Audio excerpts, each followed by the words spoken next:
19 বার বিসমিল্লাহ বললে কি হয় জানলে আপনি অবাক হয়ে যাবেন। বিসমিল্লাহ মানে আল্লাহর নামে আমি শুরু করছি। পবিত্র কোরআনুল কারীমের ভিতরে সর্বপ্রথম কিন্তু আল্লাহ তাআলা বিসমিল্লাহির রহমানির রহিম দিয়ে শুরু করেছেন, ঠিক কি না? বিসমিল্লাহির রহমানির রহিমের ভিতরে অনেক ফজিলত রয়েছে। 19 বার পড়লে এর গুরুত্বপূর্ণ একটি ফজিলত রয়েছে। ওমর রাদিয়াল্লাহু তাআলা আনহুর যুগে রোম সম্রাট একবার ওমর রাদিয়াল্লাহু তাআলা আনহুর কাছে এসে হাজির হলেন। বললেন, ইয়া আমিরুল মুমিনিন খলিফাতুল মুসলিমিন, আমার মাথায় প্রচন্ড ব্যথা। ওমর রাদিয়াল্লাহু তাআলা আনহু এমন একটা টুপি সেই রোম সম্রাটকে দান করলেন। সেই টুপিটা যখন মাথায় দেয় সাথে সাথে মাথার ব্যথা ভালো হয়ে যায়। সুবহানাল্লাহ, বাসায় গিয়ে সাথে সাথে মাথার ব্যথা কি হয়ে যায়? ভালো হয়ে যায়।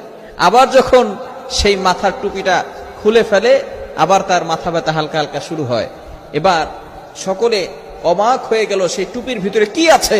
ওমর ইবনুল খাত্তাব রাদিয়াল্লাহু তাআলা আনহু টুপির